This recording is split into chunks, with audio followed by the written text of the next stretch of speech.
in many storytelling traditions, I think in many African novels, you will find time is not fixed, right? As going backwards and forwards. We tend to think of time more as an overlay of past, present, and future, and that you can access both of them, past and future, from different points.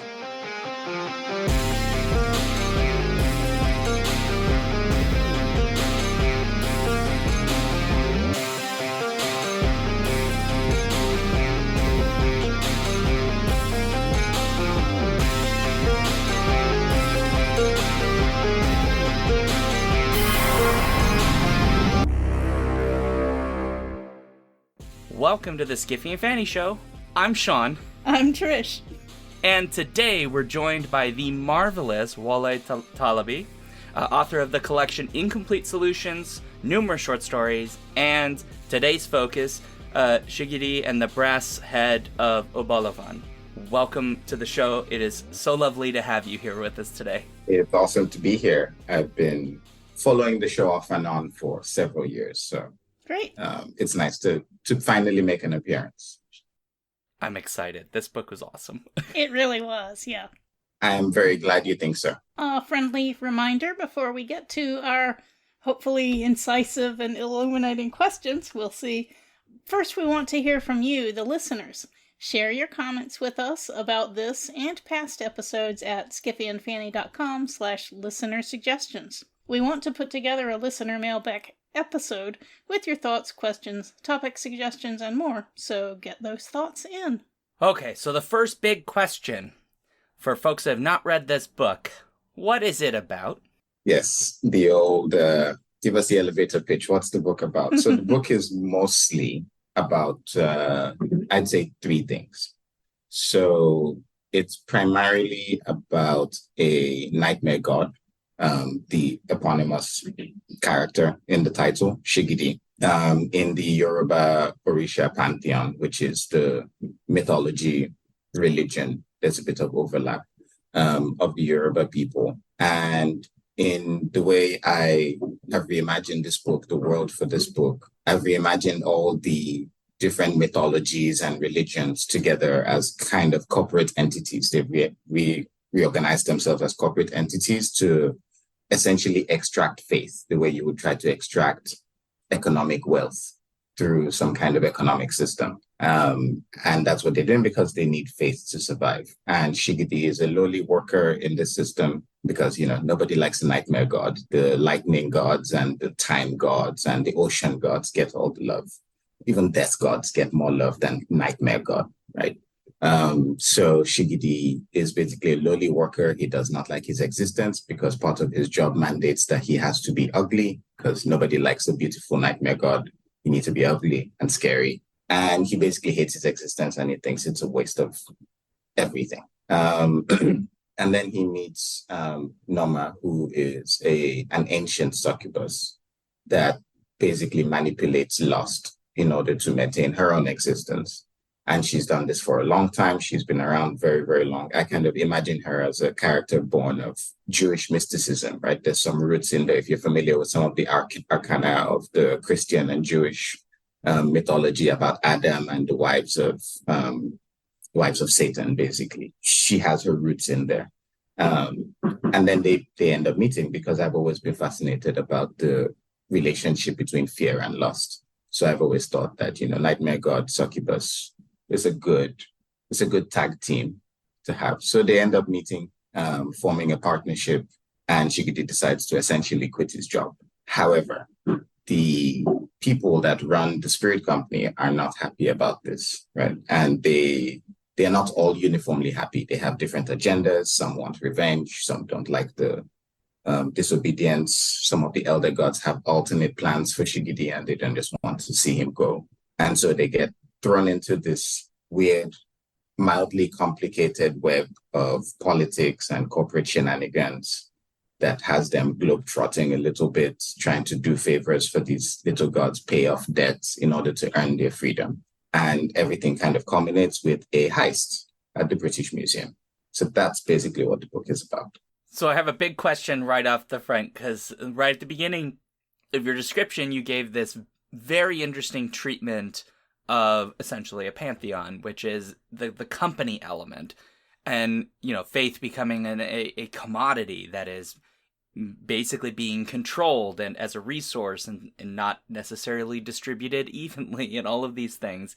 And I wondered if, as you were kind of exploring this, and Shigidi's like lack of, he doesn't feel comfortable in this position. He feels sort of taken advantage of, which he is. He is. I wondered if there is a bit of almost like a satirical angle to this, of sort of critique to some degree of like the faith industry that actually exists in our world, but also the capitalist angle of that. And I was hoping you could talk a little bit about like unpacking that idea. Oh, absolutely. Absolutely. There is a little bit of a wry satirical tone that you can pick up in the book when I'm describing certain scenes and certain elements, especially to do with those two things, faith and corporations as a capitalist entity. And both of those come from my own personal experience, because I grew up in Nigeria, where evangelical churches are a big thing. They are everywhere. And some of them are well-meaning. Some of them do a lot of good in society. I have friends and family that are very, faithful, adherent members of some of these churches. But a lot of them are obsessed about money. They are literally businesses with very little pretense, right? You can peel off layers very, very easily. The so-called pastors and the people that are leading the churches, they barely do anything to help members. All they do is extract wealth from them, right? They're always asking you to donate something, to give something. You have to give something to prove your faith, so on and so forth. So even from a very young age, that connection between faith and capitalism was established for me, right? Right from the early days of, pastors always saying, come give up your offering to God. And, if you want something from God, you have to sow a seed and things like that. And it was always on you to give something. And then you find out that the pastor just bought a private jet, and you're thinking, how is this leading towards my faith with God? But anyhow, so I've always found that abrasive. I really don't like it. And I wanted to kind of criticize it a little bit by basically literalizing the metaphor, which is what all good speculative fiction does, right? The metaphor of faith as a kind of business. It's like, okay, so let's just make it a business then. It is. And the gods themselves are running it.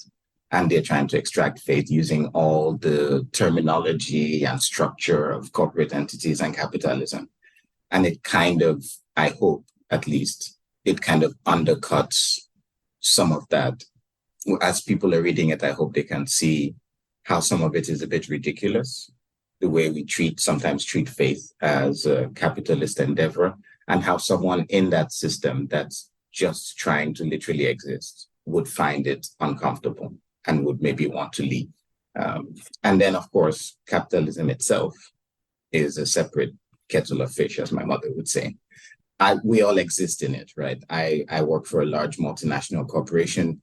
I am uncomfortable a lot of the time in these kinds of situations, but it's also such a big system that you do what you can to be there to survive, which is kind of the approach these gods have taken, is they are in the system because they have to survive it. And they're also subject to not just the economic elements of it, which are parallel with faith, but also the socio-political elements of it, things like border restrictions and trading agreements and things like that. You just kind of have to live it because you're negotiating with other people, and there's very different power dynamics to deal with, some of which I'm not sure everybody is aware of. So I kind of wanted to reflect some of that as well in taking this metaphor forward. Yeah, I really like this element a lot. There's a bit in the book, I don't know, maybe chapter 5, I think, which is like just this little line about, the power's not on because they haven't put the power, there's no energy to send in, and everybody keeps talking to Shigidi as like, oh, you're just like this lowly nightmare god and you bring nothing in, work harder, basically. And it was a really good, that was, I think, the moment where I was like, there's a lot going on in this little element of the story. I had a lot of fun with thinking about how you restructured the gods. I really like this. Glad to hear it. Yeah, following up on that a little bit, parts of your book made me think of Max Gladstone's Craft series and also reminded me of some of the elements of American Gods. Um, Obviously, you've been talking a lot about how you singularly have been addressing various aspects of faith and multiple pantheons and stuff. Do you also see yourself as in dialogue with any of these other authors? Or basically just talking to the culture itself? Definitely. I mean, I don't think my work exists in isolation. I haven't read Max Gladstone's Craft series yet, even though it's been recommended to me several times. So I'm going to get to it. I have read American Gods. I read it, I believe, about 10 years ago, and I loved it. I'm actually a huge Neil Gaiman fan. I love most of what he's written. Neverwhere is one of my favorites. Nancy Boys and American Gods, which pair well with each other. So there's definitely some inspiration from there, and people have seen and noticed connections between American Gods and Shigidi and the brass head of Obalufon. And I would like to say, yes, definitely it is in conversation with that, especially because I saw an interview with Neil Gaiman from, I don't know, maybe 8 years ago or so, from the release of Anansi Boys, which he's borrowing from the Ghanaian the Ghanaian mythology of Anansi the spider. When asked certain questions about whether he was the right person to tell that story, taking from an African pantheon, he said something to the effect of, I won't paraphrase because I don't remember, but something to the effect of, yes, but he wishes that he could have done it differently, and he would love to see someone from that area as well also have the opportunity to tell that kind of story, and maybe they would tell it differently and from a different point of view. And I kind of basically took that as challenge accepted. Yes. So it's very much in dialogue with American Gods, and also in dialogue with some of Neil Gaiman's other work. Like, I absolutely love the Sandman comics, the graphic novels. My mom gave them to me when I was maybe 8 or 9. I'm not sure she knew exactly what they were. She was just like, comics, give young boy. But they were illuminating and fascinating, and it was really great to like get a graphic novel that wasn't just, punchy big men with muscles, but more, thoughtful and had elements of Shakespeare and mythology in it, and very lovely artwork as well. And, deeper thoughts about the nature of reality and death and all these forces that we find ourselves wrangling with. So I actually do have a Sandman reference, a direct Sandman reference in the book. It's one word. I'm not sure everybody would pick up on it, but it's just literally one word. So far, only one person I know has picked up on it, which is perfect. Well, there's an Easter egg for someone listening to this to go hunt it down. Oh, yes. There are a fair number of references that I caught, but I did miss that one. Yeah, so that's absolutely a fun part of the book, is that so many disparate elements are woven into it. Could I ask a question about influences as well, since this kind of came up? I didn't want to ask necessarily about like the themes of the book per se, although it may be relevant to this question, but as I was sort of reading, I found myself really engrossed with the prose. Like I found myself kind of struggling to put it down, which is a good thing. It's kind of what you want to hear, but I just found like it sucked me in the way you write. And I don't know how to describe it. I don't know the words I have for it. I don't know that lyrical is the right word or whimsical, but that doesn't feel right. And I was kind of curious about, as you were developing your writing, not necessarily specifically for this book, but just in general, like what were some of the influences on you as a writer that you sort of stole from, or even just made you sit down and go, I need to write, and then you just were chopping out ideas? Like where did you come from? No, that's actually a really good question. In terms of influences on my writing style, I always am influenced by almost everything I read, because I'm very curious about the world, and I love to like take things and then try to analyze them. Like, why do they work? Especially literature. If I read something I love, I want to understand, why did it make me feel that way, right? Why do I think the sentence is beautiful? And then sometimes I try things out. So I've been experimenting with voice, and I think I've kind of narrowed down my own personal writing style. I think it's a mixture of several influences. So, for example, I'm an engineer, so I have a bit of a technical background. So I like to have clear, structured prose, right? But at the same time, I also love beautiful language. And one of the things that you find in many traditional African cultures, for certain Yoruba culture, is we love metaphor, we love indirect reference as well. So I kind of have this in-between style of engineering precision and Yoruba metaphorical lyrical writing.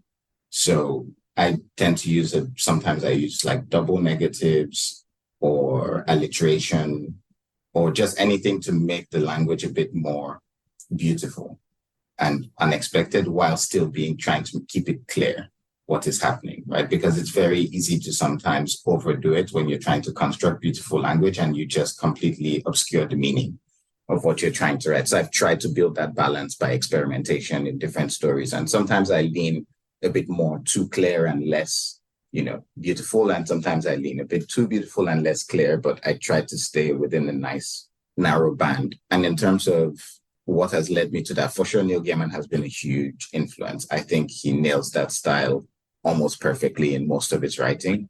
But at the same time, there are other people as well. I think Ursula K. Le Guin really, really does that very well, that beautiful, precise writing. There's other influences. I would say most recently, there's a Ghanaian author named Kojo Lang, where Kojo Lang has influenced me a lot because he leaned far into the experimental writing style.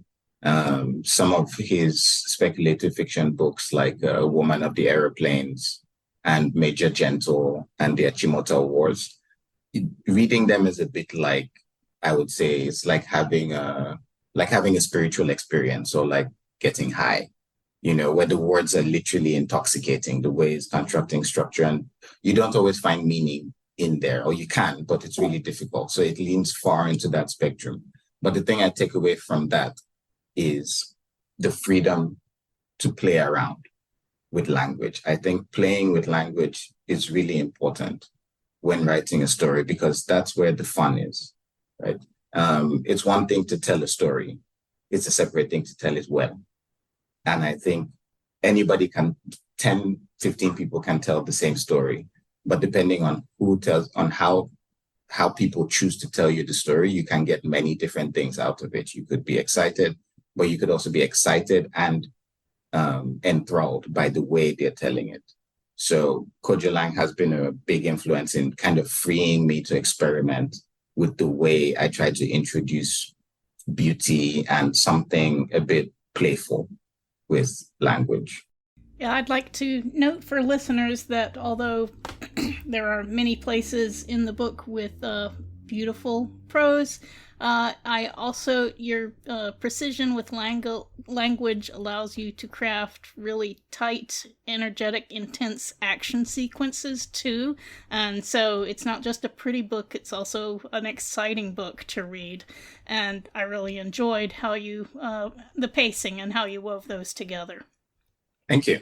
I was going to say, another influence on me has actually been cinema, because for a long time, I actually did not want to be a writer. I wanted to be a film director. And specifically, I wanted to be an action film director because I grew up watching a lot of cheap action cinema, right?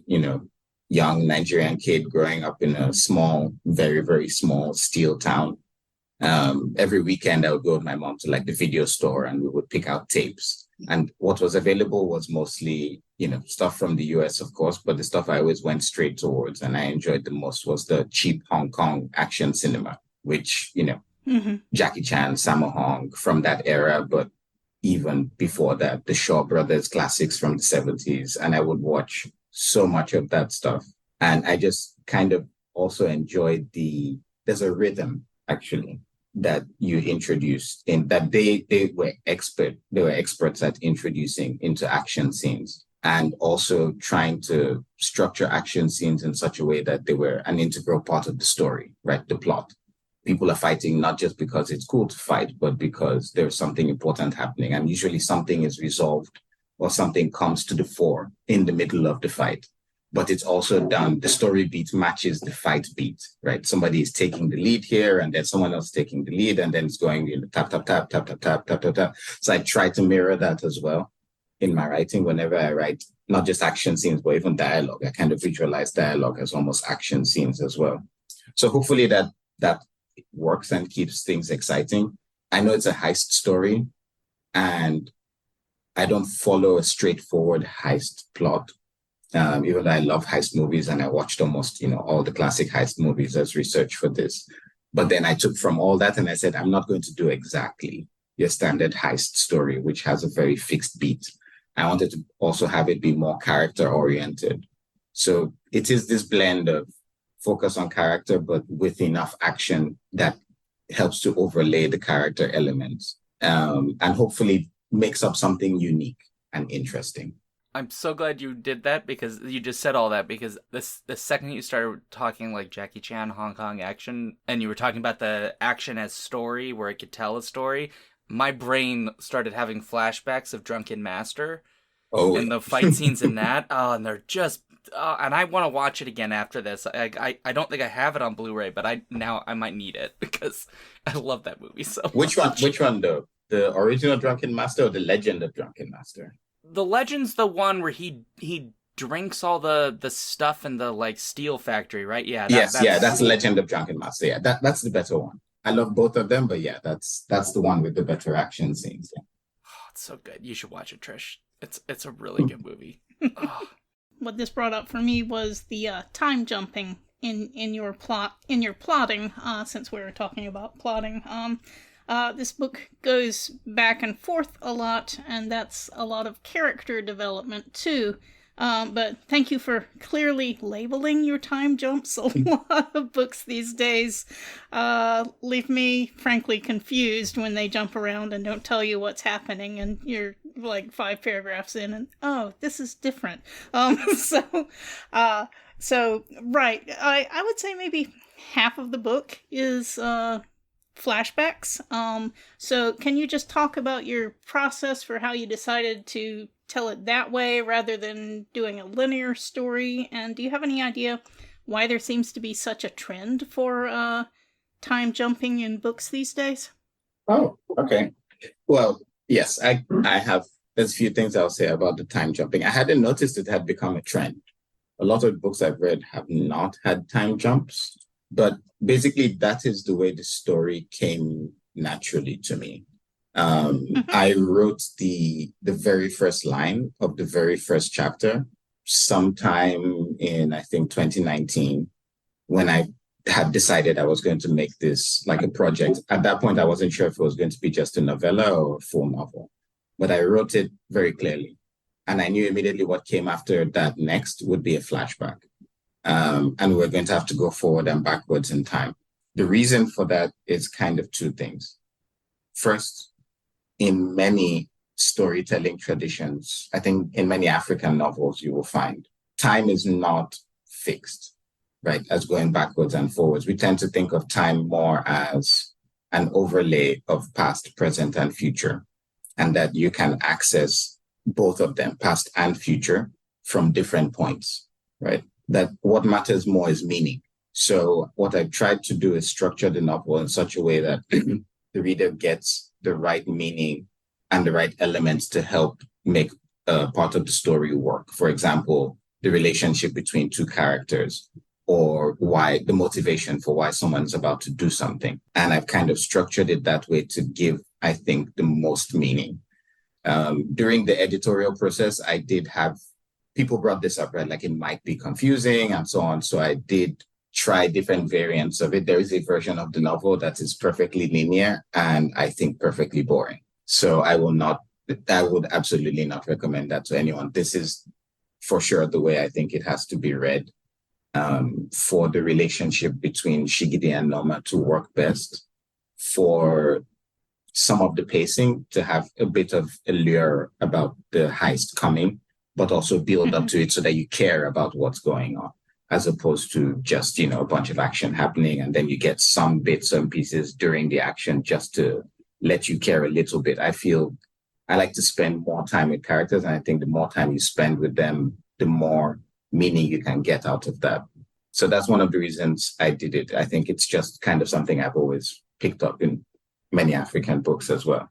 At the same time, I also love the idea of different time periods and thinking about how time, again, going back to this idea of time as nonlinear and being accessible. I love the idea of how things happening through different time periods can inform each other. And Noma being this ancient character that has been around for so long, I thought it was necessary to have that long lens and show some of what she has encountered in the past, but different eras, right? So recent past, so the 70s, the 1920s, and even we go all the way back to the 11th century at some point. So that kind of necessitated a few flashbacks, but also some of what Shigidi's job was like and what has made him who he is at the point where he is in the story.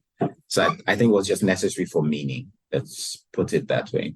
Following up on that a little bit, to me, the book was almost about as much the story of Shigidi and Noma as it was about the heist. I mean, did you ever have a different working title for the book, or? Yeah.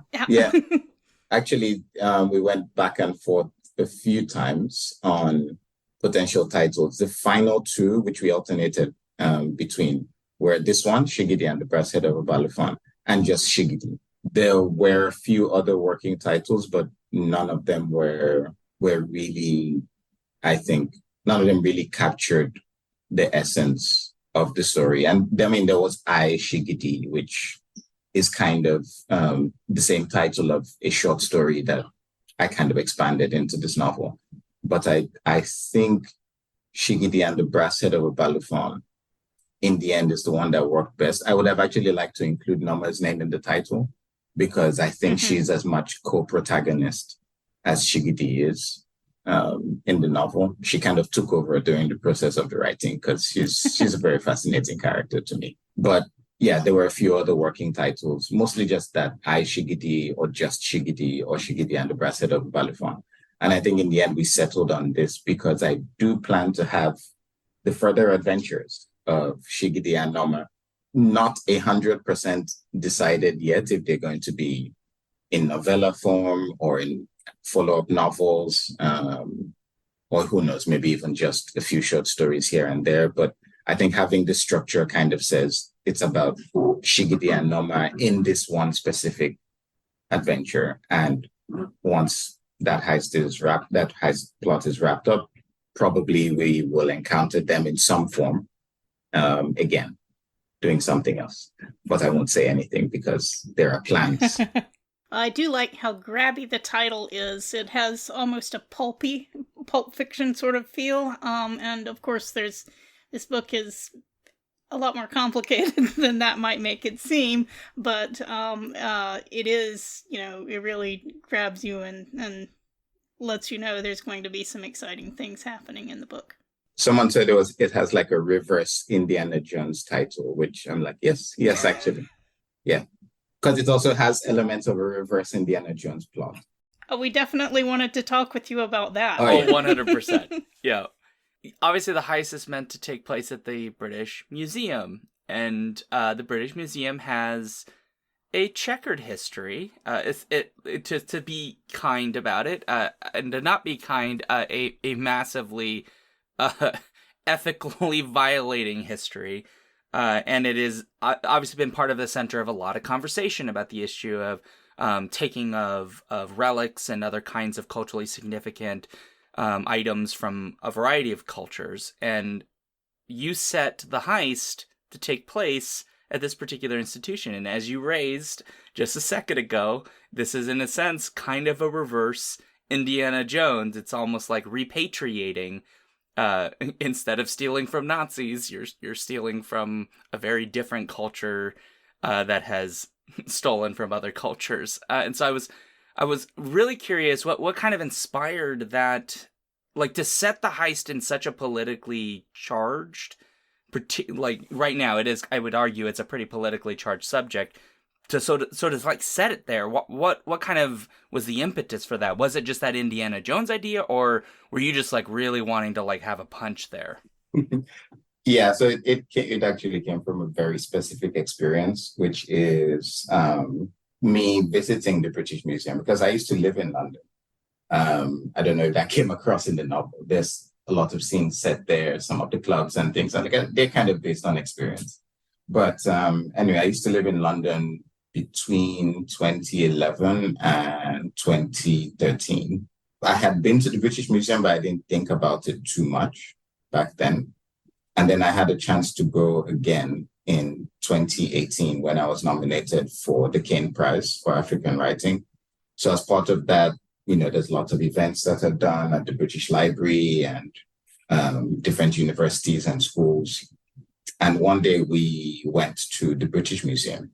And while I was there, I felt extremely uncomfortable because I was much more aware of the history, of the context in which many of these items were there. And again, I'm very curious about the world. I love finding out about other things and other cultures. I'm the kid that used to read the encyclopedia back to front and front to back.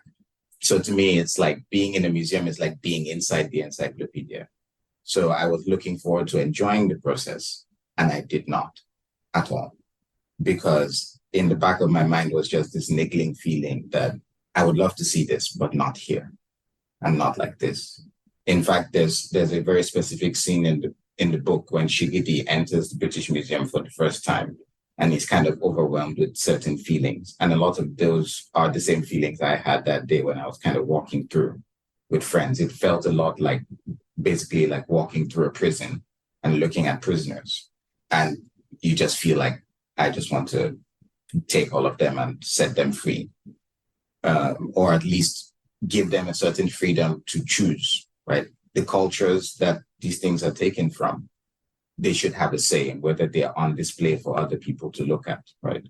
But if it was stolen, like 90% of the things there, or taken under dubious means, the provenance for many of those items is basically paid for in blood most of the time. So yeah, it just felt very, very wrong. And that's why I decided I left the museum. I knew for sure I was going to write a story about liberating an item from it. And at the time, I hadn't decided it was going to be Noma and Shigidi. I had written stories about Noma and Shigidi already. And I knew I wanted them to do something. I wanted to write more stories with them. But it was that day being at the British Museum that kind of convinced me, okay, I'm also going to write a story about liberating objects from the British Museum. And then I was like, aha, they're the same story, because why not, right? So I put the two ideas together, and that's kind of what clicked the final step for the project for me. You were making it into talking about that particular, like the idea of choice, a culture having a choice on whether or not it would be put on display. You made me think in South Dakota, there's obviously like Mount Rushmore with all the president faces on it, which obviously that land wasn't originally the US's land and all that stuff. But just like a few miles away is the Crazy Horse Monument, which isn't complete, but is they hired, if I recall correctly, one of the people that worked on Mount Rushmore, like the native peoples, I think the Blackfeet, basically hired him to make this massive. It's amazing, by the way. It's not done, but it's an amazing monument. And then there's a museum of a variety of Native American historical documents and art and clothing and all kinds of different things. So as a way of raising money to continue, maybe some point before I'm dead, it'll be done. This monument, and it made me think about that exact thing of like, here's this spot that has this huge cultural significance for Americans, but it also is this spot that is this cultural significance for Native peoples as also this monumental representation, which also is a space where they can display what is culturally appropriate to display of their culture. Yeah. Go see Crazy Horse. If anyone's listening, go see Crazy Horse. It's kind of bananas. It's massive. And I think we're seeing more and more of that kind of thing appearing, which is great. Museums are evolving from what they used to be, which is basically a place for the rich conquering empires to display the spoils of war and, kind of impose their power on everyone else under the pretense of, study and academia. It was mostly power display. But now you're seeing museums take a more ethical approach in selecting what gets displayed from certain cultures. In fact, certain museums in Germany and a few in the US now have returned a lot of items that have dubious provenance from, things that were stolen from temples in India and Cambodia, or were looted from colonial punitive missions in Africa. They've returned them on paper. They've given the ownership back to the community that it was taken from. And then at that point, they give them the option. Do you want us to continue to display these items with the proper context, right, in our facility, if you don't have a place to display it, or if you prefer for us to do it, right? And then it becomes an agreement. It's like, okay, we agree to let you for 20 years or whatever show this item. Make sure you explain that this is the significance of it. This is what it should be for. This is how we would treat it. So you treat it the same way. I think that's the ideal that all museums should be aiming for. The British Museum is not doing that, which is why I have absolutely zero problems making them essentially a villain in the book. The museum itself is kind of this evil, magical entity that is hell-bent on protecting and keeping things as a way of, political leverage, supernatural political leverage against other communities and cultures. Out of curiosity, I can't remember, maybe one of you do, but Black Panther obviously has a sequence where it's in a museum. Is it the British Museum in Black Panther? Yes, it is. It's a fairly subtle scene where they're just like, hey, tell me about where this thing came from and where this thing came from. And the lady is just like, this is from Namibia and this is from this place. And then this one is from this one. And he's like, no, that's Wakanda. And then I'm going to take it off your hands. And then, of course, there's blowing things up and all that good stuff. But yeah, I was wondering that exact thing as you were talking about this, and it does suggest that there is some change in the way we're talking about museums happening in popular culture. Maybe not universally, but we're seeing more books kind of being more critical. We're seeing the community being more critical, and even something like Black Panther. It's a giant Disney production, has a moment where it's, if you read between the lines, you can kind of unpack that idea too. So it's kind of, there is a shift happening. It's just slow. So shifting the topic, I wanted to talk about identity. Hints of Shigidi's greater potential, the statements about how much he always had, how he came to be, and how he can keep growing. I thought that was fascinating, but I was wondering if you can talk about how you can compare how you deal with identity and personhood in the fantasy book here as opposed to the science fictional stored memory identity of like A Dream of Electric Mothers or the regression test and probably other stuff of yours that I haven't read yet. Right? Yeah. Okay. So yeah, shifting a little bit, to the overlap between identity in this book and some of my short fiction. So the first thing I'll say is the stories you mentioned, A Dream of Electric Mothers, the regression test, they're actually set in what I call the parallel parts of a shared reality. So I do kind of have this shared reality. I've set a bunch of my short fiction in, about 5 stories so far. They all have kind of the same technology development by the same characters. I mentioned the same companies and a few characters, the same. A Dream of Electric Mothers is set in an alternate timeline to that, but the same character appears and the same kind of technology about storing an individual's consciousness or identity, basically, in some kind of digital electronic form. And that's an idea I've been very fascinated with. Just in case anyone is curious, apart from those 2 stories, the other 2 stories in that group that have been published are a story called The Case of Valerie DeMarco, PhD, and comments on your provisional patent application for a spirit engine, which is in Clark's World. But basically, they all cover the same theme. which is the idea of this digitized consciousness and identity that can be kept somewhere and what makes the person person. In Shigidi and the Breath Head of Obalufon, what I try to allude to more is Shigidi's potential as coming from the ability to control dreams, and making him the nightmare god basically says that he has abilities to manipulate the subconscious, but also that everything he does is based on belief, right? And once you believe in something and you have access to the subconscious, which is where our strongest beliefs come from, basically your potential is almost unlimited. So he represents that kind of essential process of free form, unlimited thinking, unlimited ability of the subconscious. And that gives him an unlimited potential. So Shigidi is kind of like the ultimate sponge character. And you kind of see elements of that through the book, where he can absorb powers from other people. He can learn things from other people, techniques, and just keeps adding on top of them and building himself, which, without saying much, you can kind of get an idea of where this might be going in the follow-up stories. So but the thing that holds him back is that he just doesn't believe in himself. First is that he feels he has no purpose. And then after that, he feels that he's not loved. And then after that, he feels that he cannot achieve certain things. So those are like, it's all personal stuff holding him back when he has unlimited potential. And that's the angle I take to explore his identity through the book. I don't really go into the nature of who he is, which is what I tend to do more with science fiction, right? Like what makes us who we are. There's a little bit of that in the book, because in the end, I don't want to give away spoilers, but where Shigidi comes from is he's actually a fragment of something larger. It's completely different from the way I think about identity in my more science fiction work.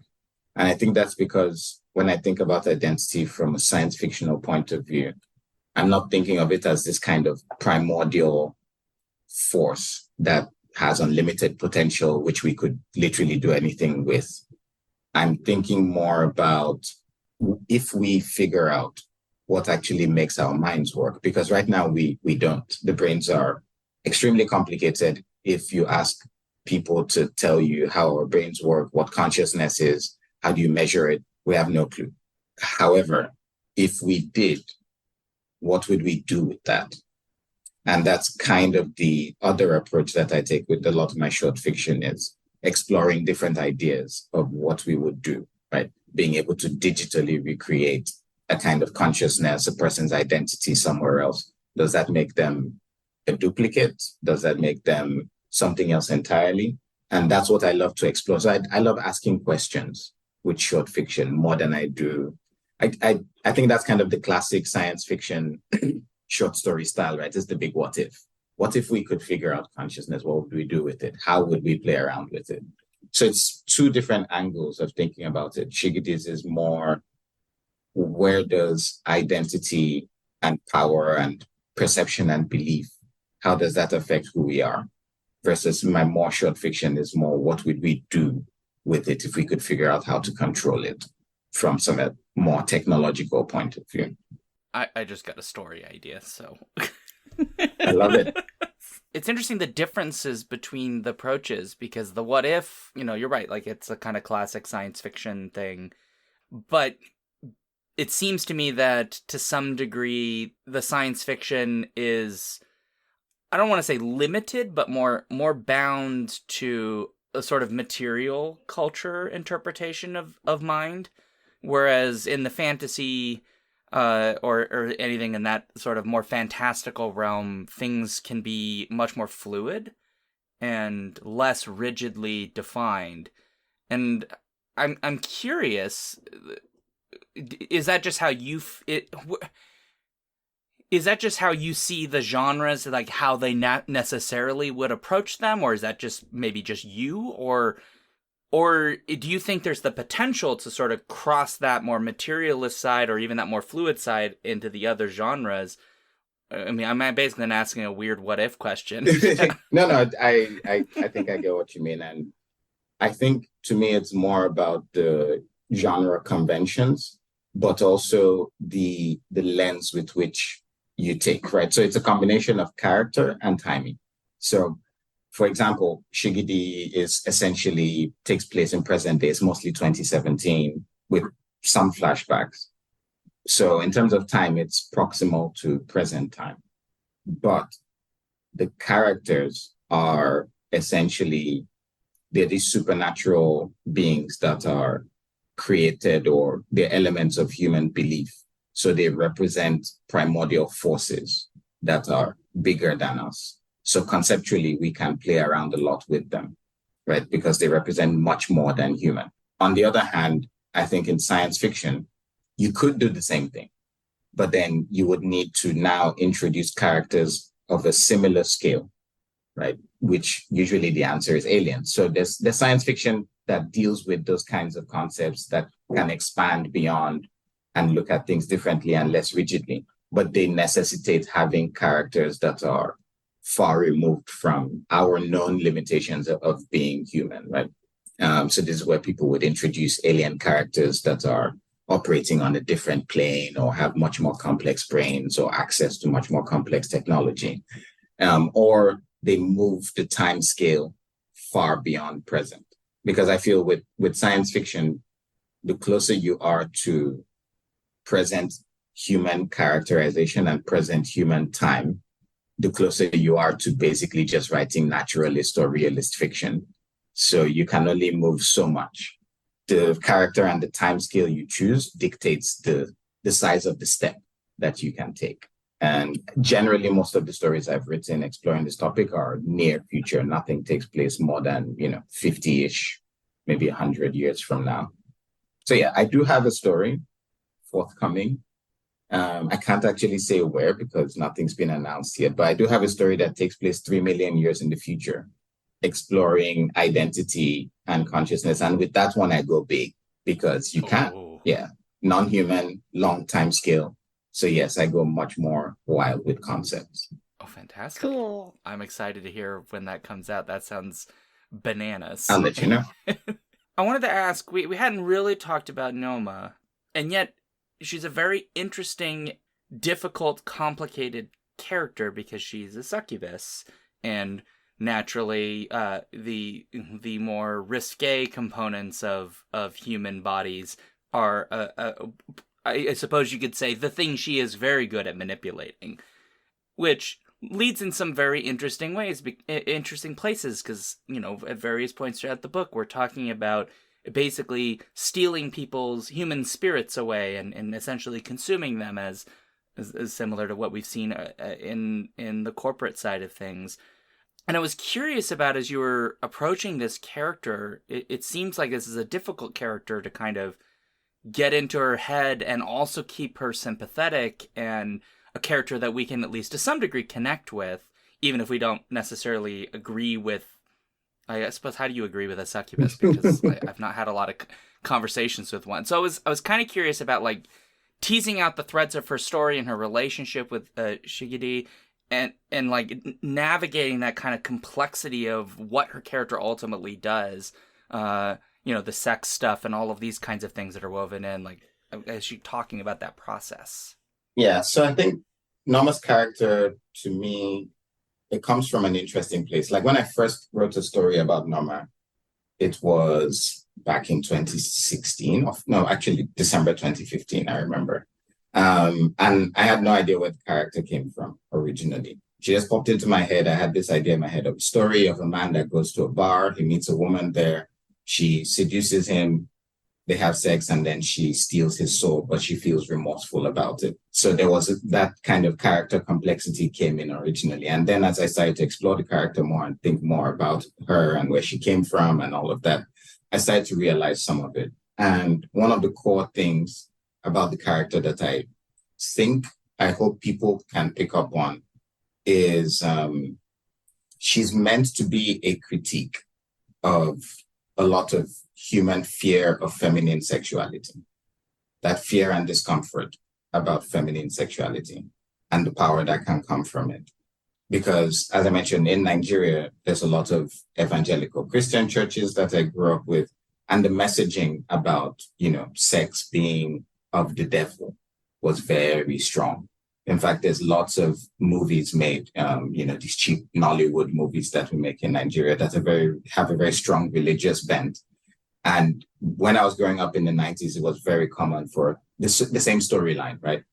There's this man who goes to church, blah, blah, blah. He meets a beautiful woman somewhere. She seduces him. He stops going to church, kicks his wife out of the house, stops praying. Turns out she's an evil spirit or, some kind of creature that wants to steal his soul and take him to the ocean or something. And then, of course, he repents and finds his way and he's forgiven and everything ends. And the pastor has a big battle with the evil woman and it's done. And there was no motivation behind what this evil woman was doing. She was just evil for evil's sake. And I've always found that very reductive and it didn't make any sense to me because to me, people are motivated by different things. So I always sympathized and thought about why would a woman be doing that? So in exploring Norma's character, what I tried to do is say, who is Norma and why would she be stealing people's souls? And the simple answer is because that is her nature. Much the same way that the gods need faith to survive. And so they are doing whatever they can to survive. Norma is doing exactly the same. But people are just uncomfortable because of the way she does it, because she's using sex. And the gods try to call her out on it, right, in several parts of the book. And she calls them right back out. It's like, you're not that different from me. So Norma is kind of a character born from my rejection of a lot of those things, those movies that I watched as a child of those, evil women out to steal your soul. And I'm like, well, if that is their nature and that's what they need to do to survive, like everyone else, it's not that different. And so that also necessitated me being fairly explicit with some of the sex stuff, because again, it would be hypocritical to try to criticize that and then also shy away from it because, it's icky sex stuff. It's like, no, it is what it is. And if that's her power and she's using it the same way Shigidi would use his own power as a nightmare god, they get about the same level of description and treatment. And yeah, I just kind of wanted to play around with that a little bit. At the same time, to humanize her, of course, that's why we have several flashbacks and you can see how she's been struggling with her existence throughout, right? It is who she is. She needs to survive. And she's kind of has this character of always making deals and trades with people, just negotiating her way through existence to keep going on, right? And mostly with men. So that, again, is another way of highlighting kind of that the men are always afraid that she's going to seduce them or sleep with them and steal their souls.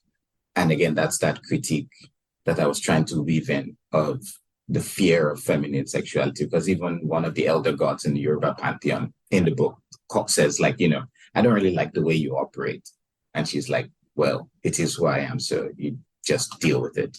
So yeah, I think that's what I was processing when I came up with the character and what I've tried to explore through her relationship with Shigidi in the book. I thought it was very interesting. I was also not expecting it, I will say. So that first scene, I was like, oh. It took me a minute to realize what was fully going on, and then I was like, oh, that man's in danger. To be fair, he did voluntarily go. So yeah, we all make our choices, and I think one of the things I generally avoid writing from a fixed moral standpoint. So this is what I focus more on: motivations than on what I would say justification, right? It doesn't need to be justified what a character is doing, right? It doesn't need to be right or wrong in any sense. Once you've constructed a certain system, people make the best choices that they feel they can, given the options presented to them. So once I had set up this world where, the gods are basically navigating faith and trying to extract it and running like a corporation, then it makes sense that you would have people stuck in the system, much like capitalism. Maybe they don't love what they're doing, but if that's what they need to do to survive, then they do it.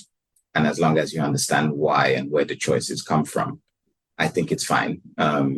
Some people love Norma as a character because she feels almost empowering. I've gotten messages from people as like, this is a great character to kind of show solidarity for people that do sex work. And I'm like, In a sense, yes, you can read it that way. Yeah.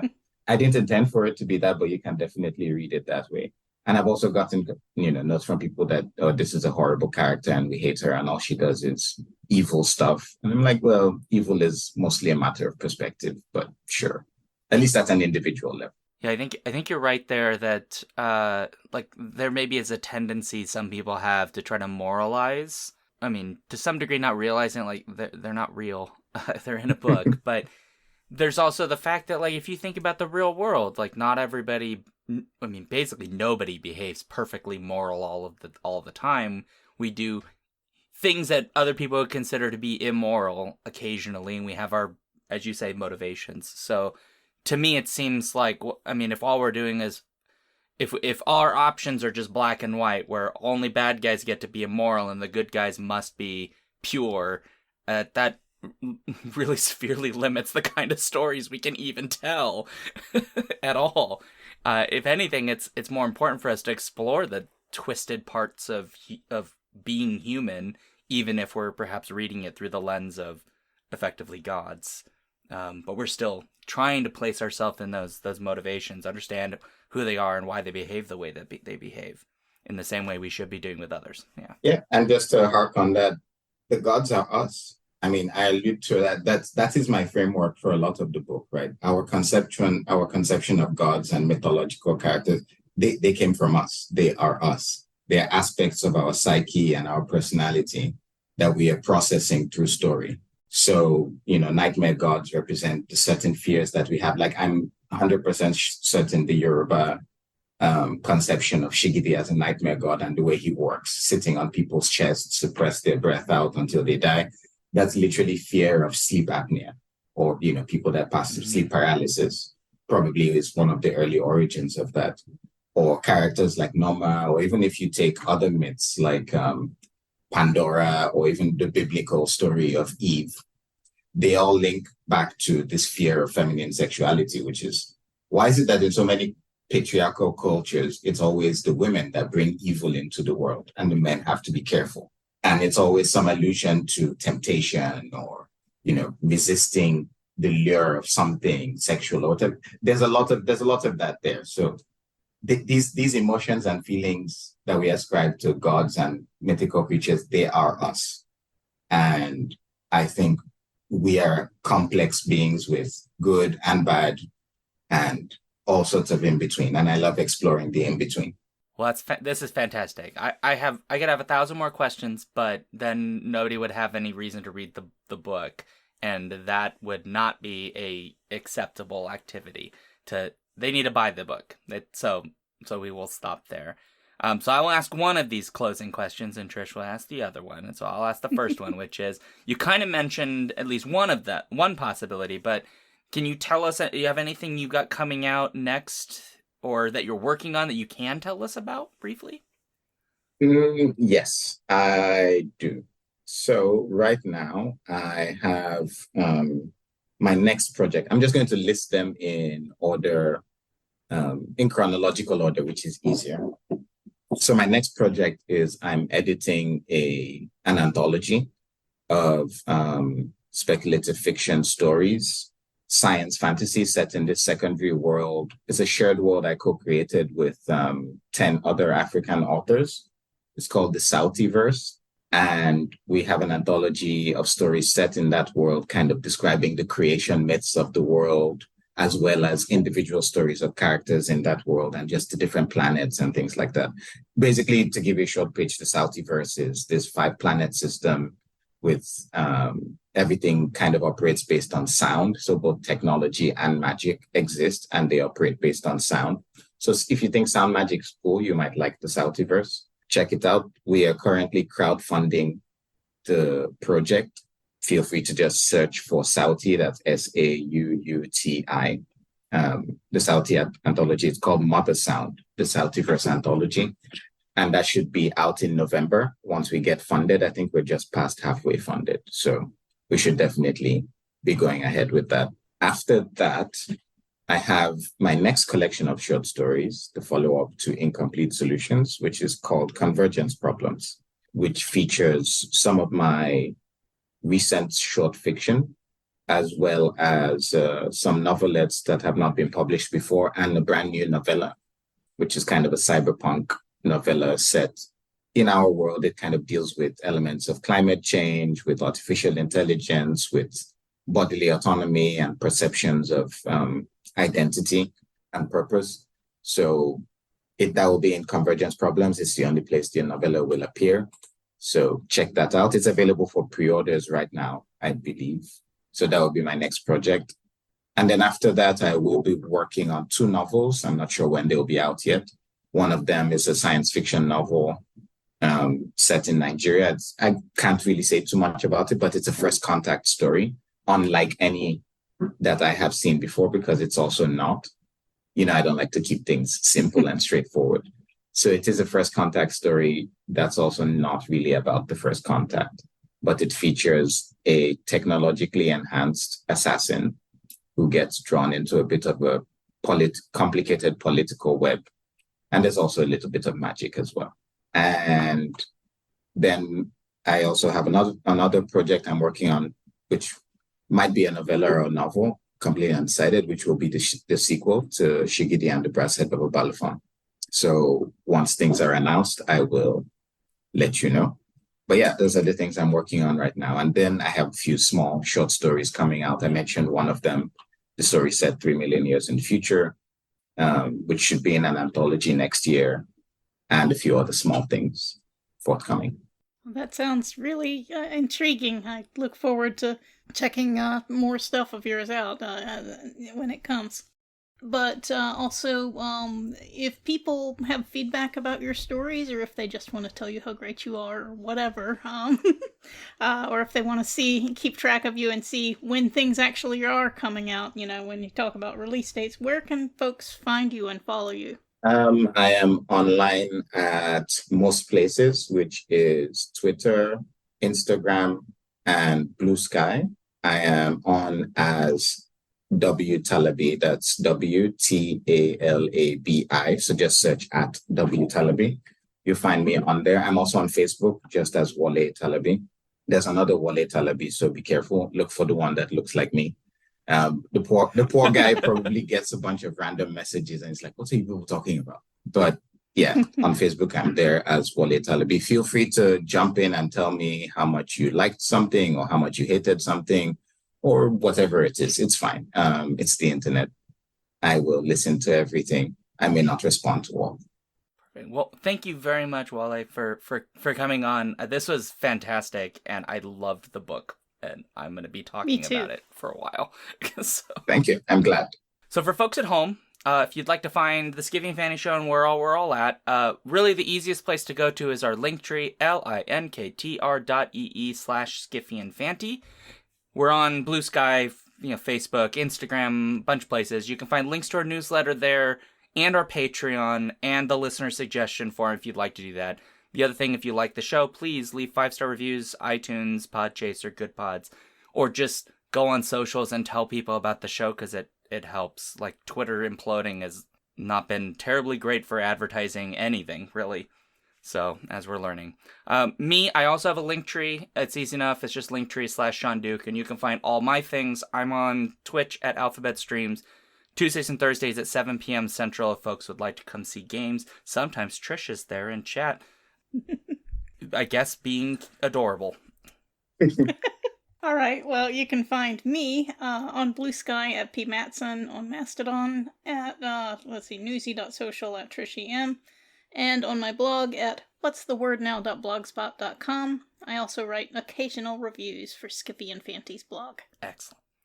All right. As was required in the Skiffy and Fanty bylaws, I need to make it awkward. And so I will just note that there's a moment in the book where they suggest there may be various other kinds of applications of faith, including the use of cinema, in order to get the new whippersnappers, and get the resources that way. And so I'm working on getting us set up just specifically with carrots, because some people are really into healthy food, and carrots are the place to go. So that's so there you go. I don't know how this is gonna work. People just have to deal. All right. And on that note, awkward ending and scene.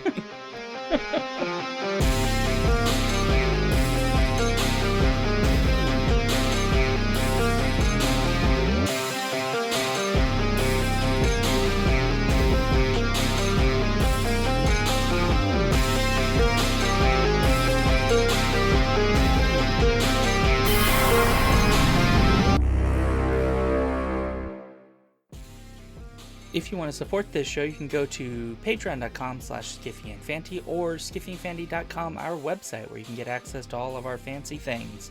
Our music comes from Wole. You can support him and his work at patreon.com/holymole.